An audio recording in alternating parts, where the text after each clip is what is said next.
Welcome to Message to the Masses with Tesa. I'm your host, Tesa Colvin. I'm also a publishing consultant. And we're here because we're all about visionaries. We're about entrepreneurs. We're about speakers who are using their books to facilitate a movement. But we don't just talk about books. We get into the heart of the why behind sharing these powerful stories and getting these messages to the masses. So we're here today and we have Miss Christine. She's already smiling. Miss Christine Gardner here, and she is a life coach. She is a speaker. She is also an author, and we're so excited to have her here. So welcome, Christine. Thank you for having me. I appreciate being here. So let's just get right into it. Tell us a little bit about you. It's funny, everybody, when you go on interviews, that's the first question they ask you, and I always get stumped on it. But about me, I'm newly married. Okay, congratulations. Yay. Yes. I have 2 sons. I was actually a single mom for 26 years before I met my husband. Okay. My sons are 27 and 22. Wow. And my 22-year-old has made me a grandmother. Wow. That's Harmony. a lot. Yes, that's my baby. Look that's how you my lit heart. up when you said, oh my God, grandmother. That's my sweetheart. But yeah, I am in the process of being an entrepreneur. Okay. I was laid off my job in May, and it was pretty much God. He had been pushing me out the door for some time now, and I just sat there just like, okay, I'm not ready. I'm not ready. And he was like, okay, well, since you're not ready, I'm going to push you out the door. So wow. I lost my job, and it was actually a blessing in disguise, after it happened. And I've been pushing myself to do what I want to do, not what I'm having to do, not what somebody else wants me to do. So I've been working on my book, Sexual Appetite. Okay. I'm also a writer for Bold Plus magazine, which is out of Atlanta. Mm-hmm. I do so much. I actually just started a business, and I'm co-owner of 2 chicks from New York. So wait, let's back up. So you're writing, you're an author of a book in progress. Yes. And you are an entrepreneur, and your grandma, and your wife, and your mom. Yes. That's a lot. And I'm a mother-in-law. And a mother-in-law. I got married in June, became a grandmother in July, and a mother-in-law in August. And you found time to write a book. Yes. Okay. So right now we're going to eliminate some excuses for some people that they don't have time, right? That's just off the top. Well, congratulations on all of those things. I really want to zero in on writing a book. The title got me off the top. Is Sexual Appetite. Yes. Okay. Did you always know you were going to write a book and it was going to be called Sexual Appetite? Tell us about that journey. How did that happen? I did not. Growing up, I had a vivid imagination, and it was conversations that I used to write, pages of conversation between a man and a woman. And then as I got older, I kind of put it aside. And one day I was talking to a friend of mine, and I decided to write this book. And even though it's sexual content, it's a lot of sexual content. It's also a story. It's a story about being confident in your own body. Okay. And being who you are, not letting other people dictate how you should live your life. Being confident, and so there's a message there. There's a message. There's a message. How did you get that message? What did it start out like that, or it just had a mind of its own, and then all of a sudden you were sharing this message of empowerment and being confident in yourself? It was just there for me, me being a plus size woman, because the book is based on a man falling in love with a plus size woman. Okay. He doesn't want anybody else.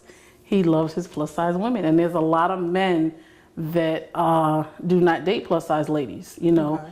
They may talk to them, behind closed doors. Mm-hmm. It's a fetish, but they won't do it out in public. Mm-hmm. It's becoming more and more. A lot of guys are getting into it because you got a lot of plus size models, but just an ordinary plus size woman, it varies on each size. Mm-hmm.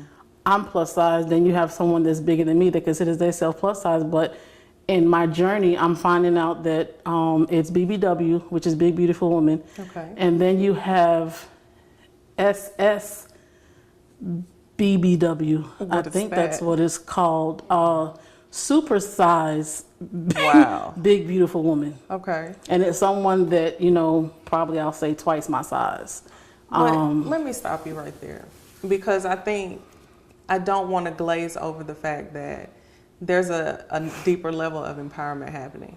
I already noted that you're a life coach. Like, this is all kind of working hand in hand, isn't it? And how is that helping you as far as when you're working with people and you come across people who maybe they don't have the confidence that you have today? How does that help you relate to them? Well, I'm transparent. What started me wanting to be a life coach is that I went through a time of depression. And my time of depression, dealing with for years of being told that I was fat, that I wouldn't amount to anything, that I was stupid. It took years and years of that being instilled in me, and now with me wanting to help other people that look like me, people that have felt like I do and feel like I do, because it's a process. It's not something that happens overnight. Right. I'm 47 years old, and that was instilled in me probably until I was in my adult ages. So it's taken some time, positive affirmations, spiritual guidance, all of the above. Even somebody just telling you they love you, you was like, okay. My husband, when I first met him, he was always telling me, he even tells me now that I'm beautiful, you're sexy. I didn't feel sexy. It took me a minute for me to feel that way. He was like, but I think you're sexy, but it's not about what you think about me. Wow. It's about what I think about myself. Wow. And just because you're telling me that I am doesn't mean that I feel that way. So I have learned to love myself from the inside out. Wow. And it's taken some time to do. So it's not something that's going to happen overnight. But when I talk to people, I see myself in them, and I'm able to relate that way.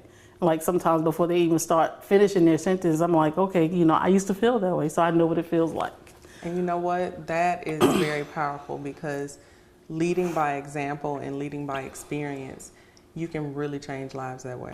As opposed to Googling something one time and then trying to teach it to somebody. When you are out there and you're leading, like I said, based off of your true journey and your true experience, the impact to the masses is major. And so I applaud you, because Thank you. I know it's not easy, especially when you have a level of transparency, when you have pain and things like that. So I want us to like sit with that for a minute. I want to like the morsels of this is so good because there's so many different pieces to unpack. And what I'm going to ask you a question. So with that, do you plan to write more books? Don't answer yet, right? Okay. You get to answer that as soon as we come back. Okay. And we'll be back shortly.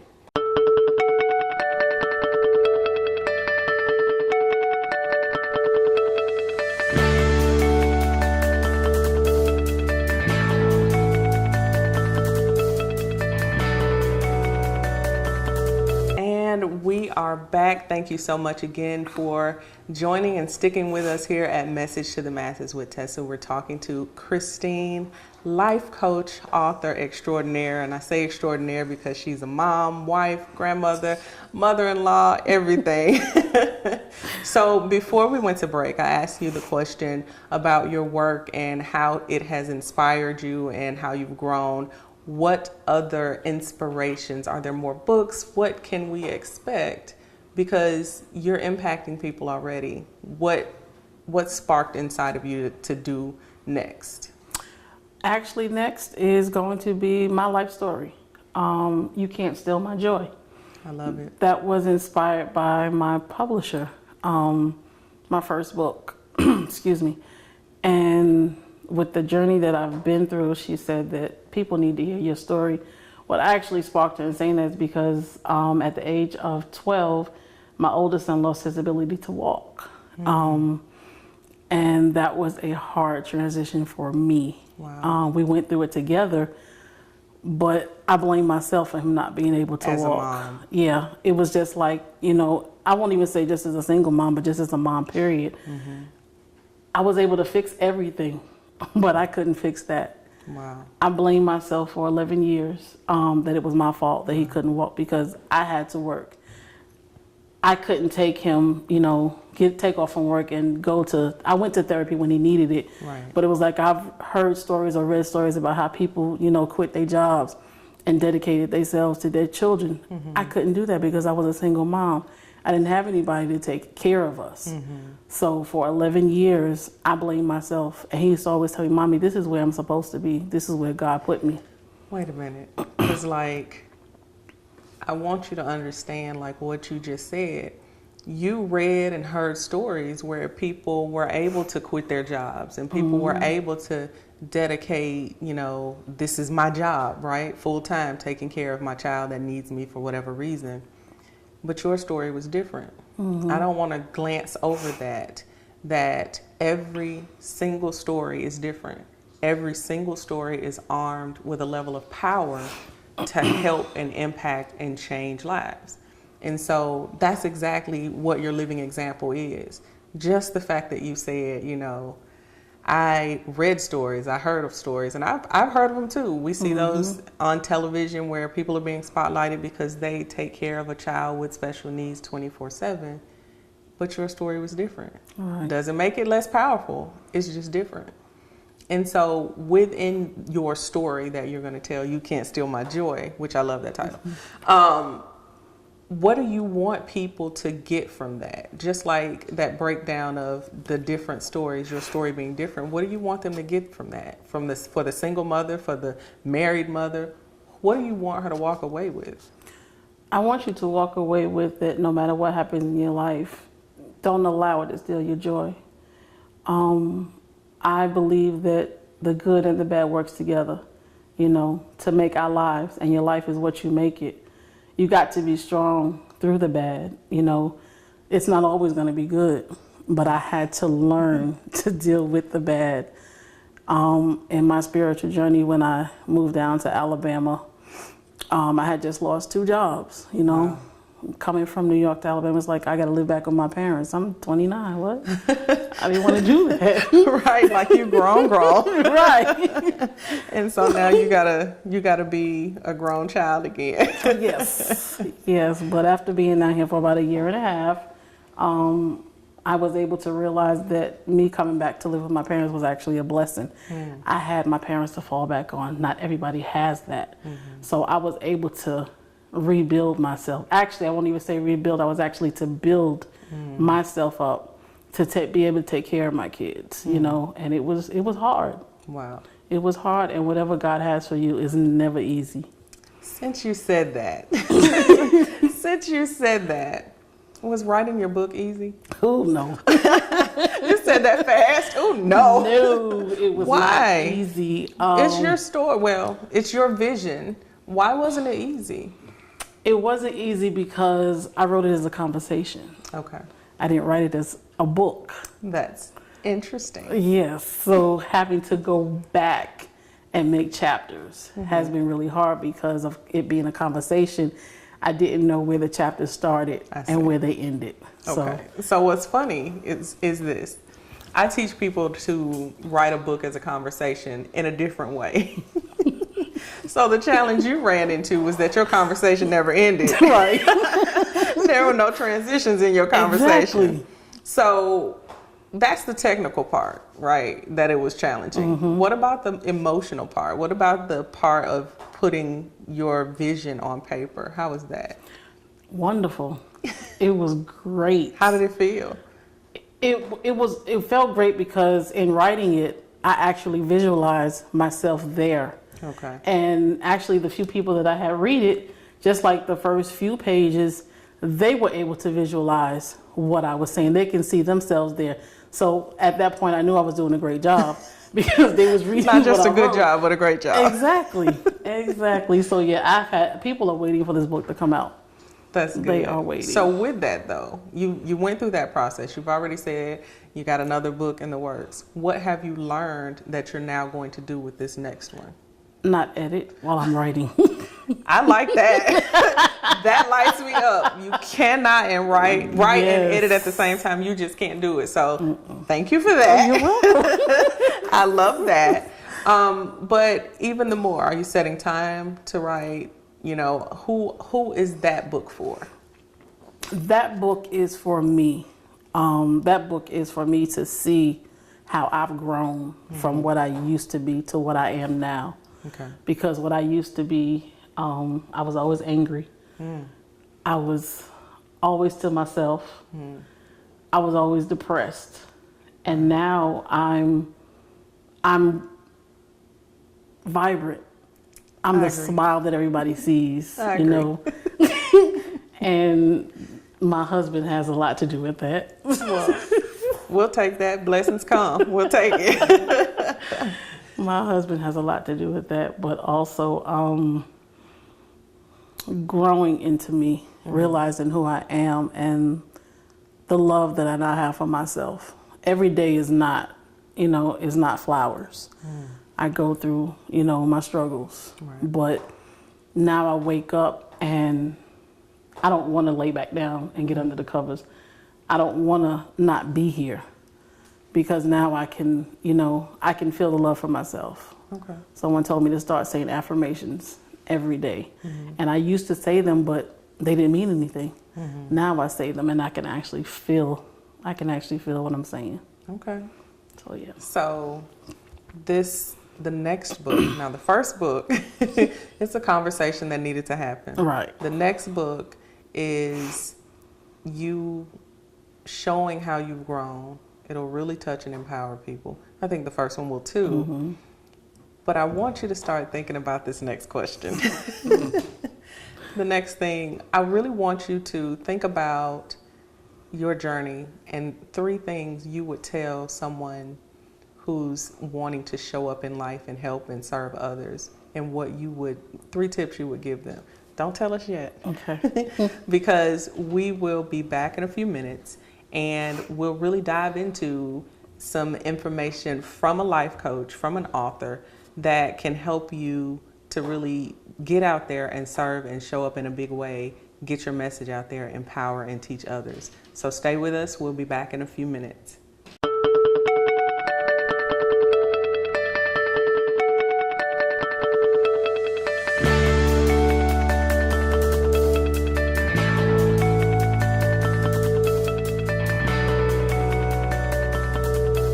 Welcome back to Message to the Masses with Tesa. We're here with Christine, life coach, author extraordinaire.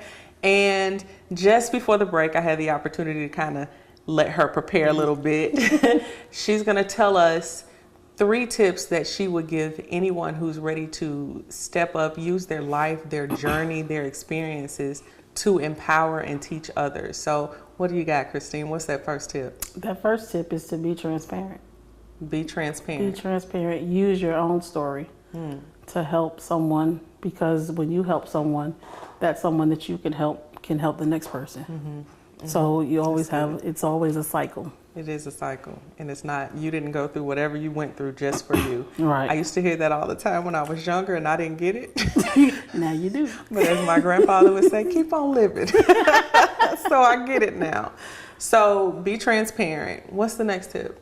Never give up. Never give up. Never give up. I like that. It's going to be hard, but never give up on what your purpose is, because as Tesa just said, it's not about you. It's about others. Okay, I got goosebumps. And the third tip?